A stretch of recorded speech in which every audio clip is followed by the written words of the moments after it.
Okay, now we're going to do another type of hypothesis test that's similar to a t-test. A t-test analyzes a sample mean. A proportion test measures and analyzes the sample proportion. So to do this, let's look at problem 43 in your textbook. It's on page 431. Now, this is a common type of a problem that marketing people might run into.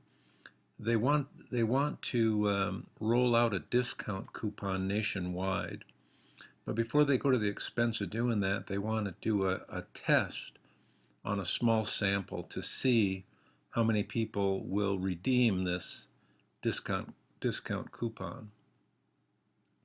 They think that they'll have a success if the proportion that redeem the coupon is 10% or greater. So they went and they um, uh, did this test for the coupon.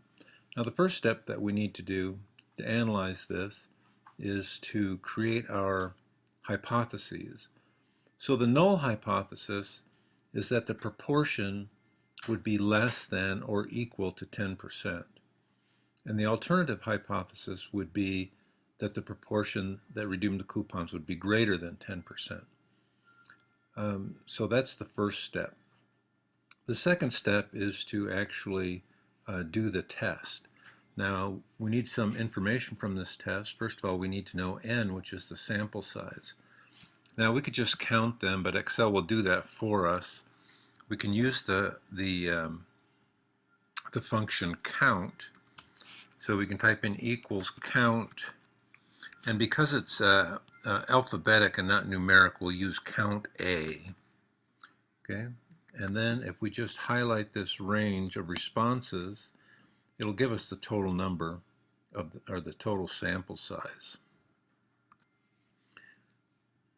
Okay, so we know that we have 100 people that we sent this coupon to. That's our sample. Now, out of that 100, how many of them redeemed the coupon? So now we'll use the Excel function count if. So we'll just do count if parentheses, and first of all we want the range. It's the same range again. So we're gonna count all these, comma, comma. Okay, and then we want the criteria. So we just put count if, comma, and then I'll just point to this reply, yes. So we want to count all the ones that are yes. And we find out that 13 of the people that were sent the coupon redeemed them. So the proportion of the sample will equal 13 divided by the sample size, or 0.13. Now, I want to use this information to calculate the standard error. And this is the formula for the standard error. It's the square root of p hat times 1 minus p hat divided by the sample size. Now, in Excel, I always find that it's easier to kind of divide the formula up between cells instead of trying to put it all in one cell, because it's easy to get mixed up on parentheses. So I'm just going to take this part of the formula, p times 1 minus p, and I'm going to put it in a cell by itself. So it's p hat times 1 minus p hat. Oops.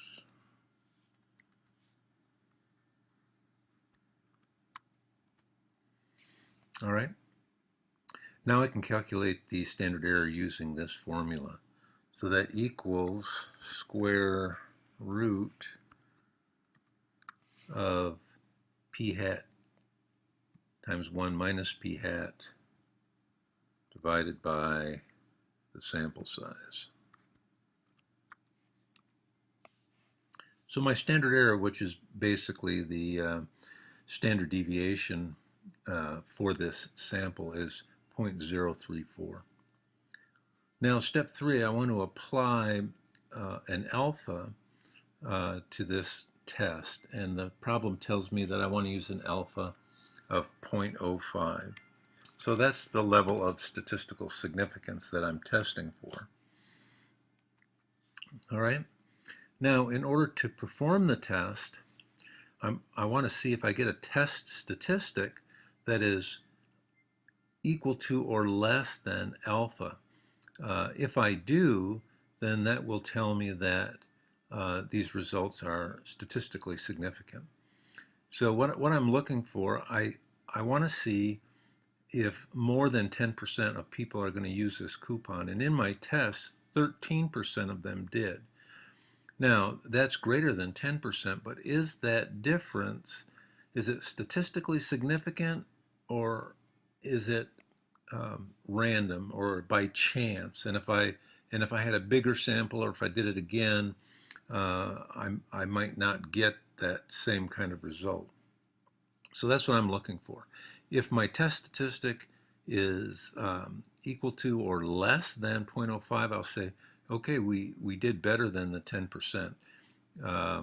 If it's greater than 0.05, then the fact that we did greater than 10% is largely by chance. Okay, so in order to calculate the test statistic, we can just use another Excel function called normDist, and then parentheses, and it'll tell us what it wants. Okay, so X is the thing that I'm testing, and that's p hat. Okay, I'm testing it against the mean, which is 0.10. That's what I'm testing it against. Okay, the standard deviation is the standard error, and I'll put 1 if it's a one-tailed test. And it is a one-tailed test because I'm only looking to see, I'm only testing for greater than 10%. I'm not testing for different than 10%. If I wanted to test for less than 10%, that would be one tail. But this is a one-tailed test. Now what that means is because I'm getting this big number, 81%, what that is the mean is 10%. And I'm to the right of the mean on a normal curve. I have 13%. Okay, so how much to the right of the mean am I?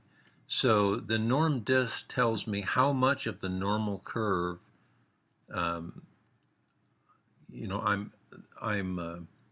considering, and it's 81%, but really I want the difference. I just want the amount to the right of that. So I'm going to modify this, and I'm going to call it 1 minus, because I'm looking for the proportion to the right of the mean. If I was looking for less than, then it wouldn't be 1 minus normDist, it'd just be normDist. Excuse me. So that's my test statistic, 0.18 or 18%. Now I can see that 18% is a lot greater than 5%. So what that means is that almost 19% of the difference between 13% and 10%, almost 19% of the difference is attributable to chance. And that's too great to reject the null hypothesis. Okay, I mean, it still might be if it was, but it's always 5% or 3% or 1%. So in terms of statistical hypothesis testing, we have to conclude from this that because the test statistic is greater than alpha, we must accept the no, well, we can accept always. It would be more accurate to say that we cannot reject. We cannot reject the null hypothesis. All right. So that's pretty much the way that works. So just remember this norm dist function. Okay. And remember how to apply this formula. And it's pretty much as simple as that. So if I were the marketers testing this, I would have to say, well, according to the criteria that we set, that it would be a success if we had greater than 10%, and I did this test and got 13%, I couldn't, our test might be a success, but based on this, I've got to say that our test was not a success.